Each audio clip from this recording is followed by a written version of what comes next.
Did Brad Holmes screw the Detroit Lions by trading down in the draft to 12 from 6, taking Gibbs at 12, and Campbell at 18? The answer is a big fat no. It's crazy how many people switched up on Brad Holmes after last night's draft. Everyone before the draft were putting out their mock drafts, but they were saying, I don't really care who the Lions take. I have full faith in Brad Holmes. He's killed it the last 2 years. He's the best GM the Lions have ever seen. I have full faith in Brad Holmes. And then he takes Gibbs at 12 and everyone's like, what?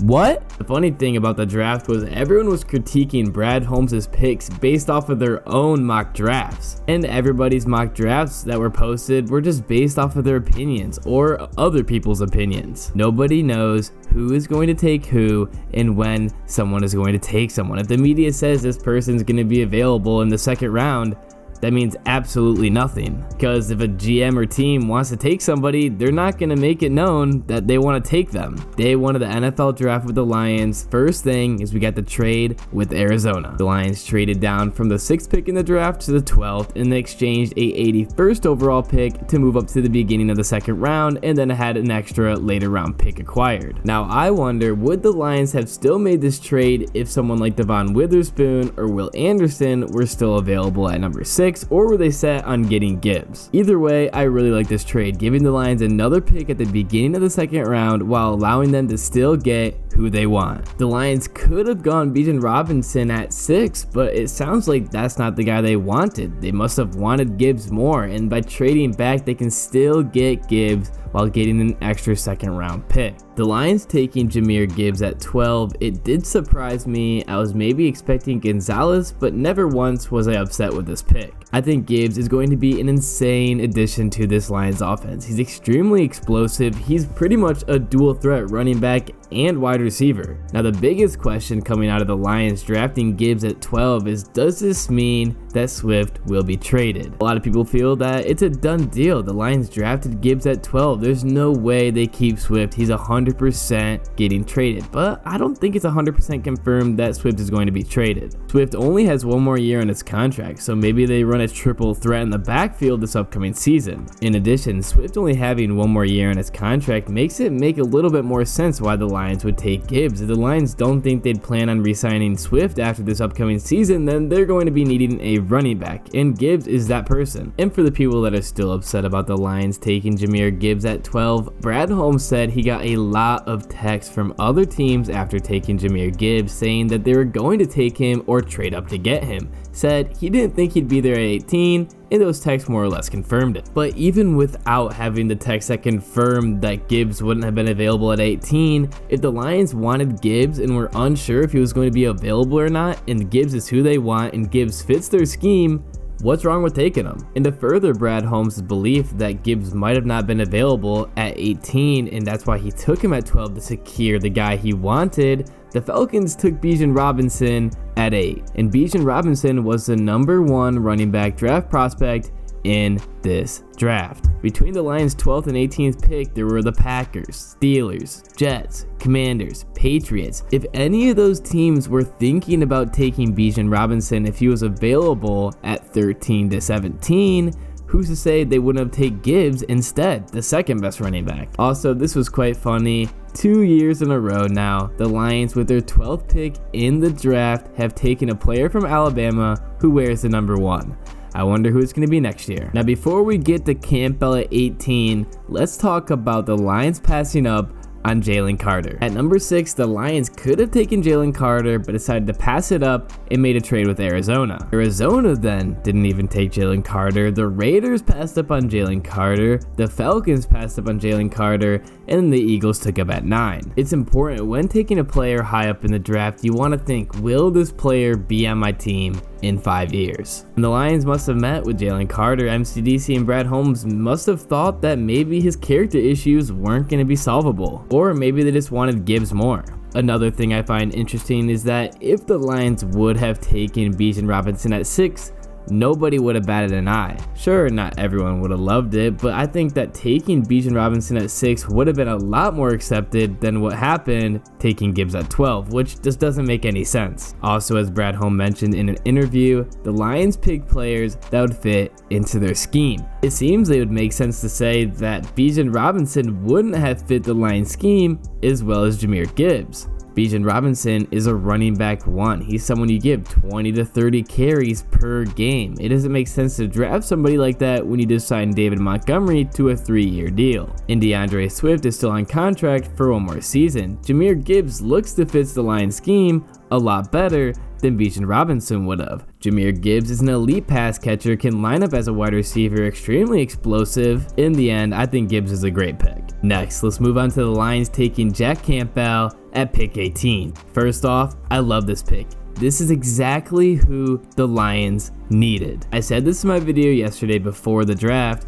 Malcolm Rodriguez was an extremely solid rookie last season. He wasn't like the greatest of all time or anything, but he was extremely solid. He worked his way into the starting roster during the preseason, and he pretty much started the whole year. However, Malcolm Rodriguez's biggest struggle was pass coverage. Passes over the middle, Malcolm Rodriguez struggled. Recovering to the outside, Malcolm Rodriguez struggled. I said the Lions need to pair up Malcolm Rodriguez with a linebacker that specializes in coverage. And here, that's exactly what they did. Jack Campbell is going to close that gap over the middle of the field. Jack Campbell is an absolute demon, and I think he's going to be unbelievable next season. Now, a lot of people are upset again about this pick because they think Jack Campbell was 2nd round talent. With the trade in Arizona after the Lions' 18th pick in the draft, their next pick was all the way at the beginning of the 2nd round at 34. Who's to say Jack Campbell would still be available? And Jack Campbell is who the Lions needed. They needed a linebacker that specialized in coverage. Another addition to the defense. Brad Holmes said they like Jack Campbell. He fits their scheme.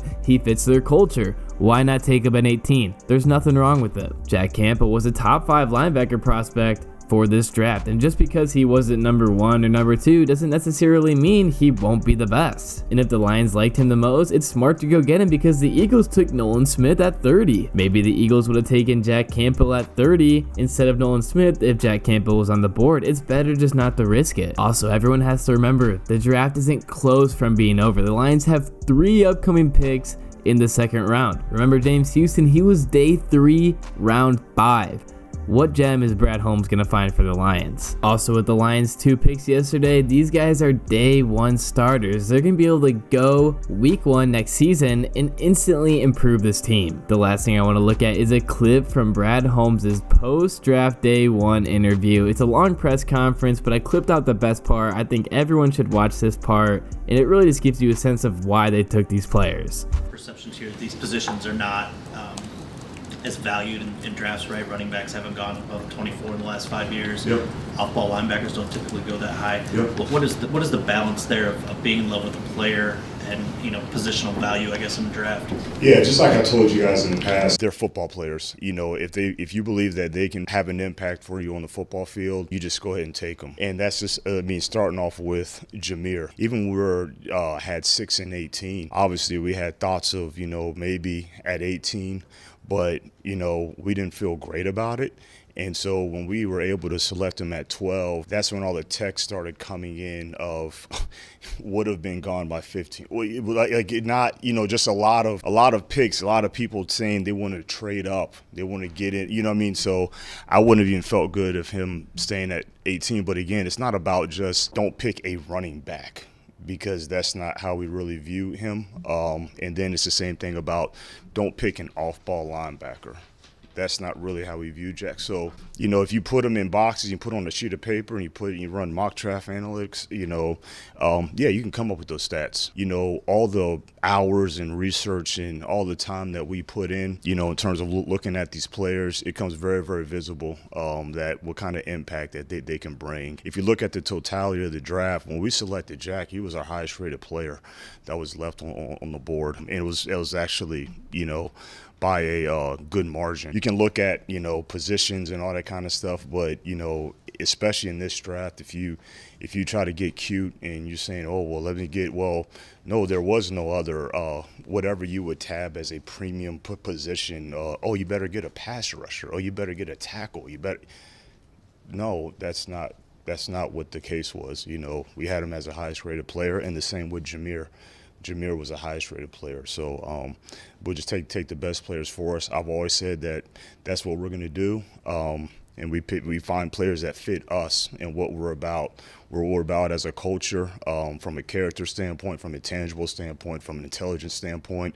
But like the talent is one thing, but these players fit us, and that's why we're thrilled about it.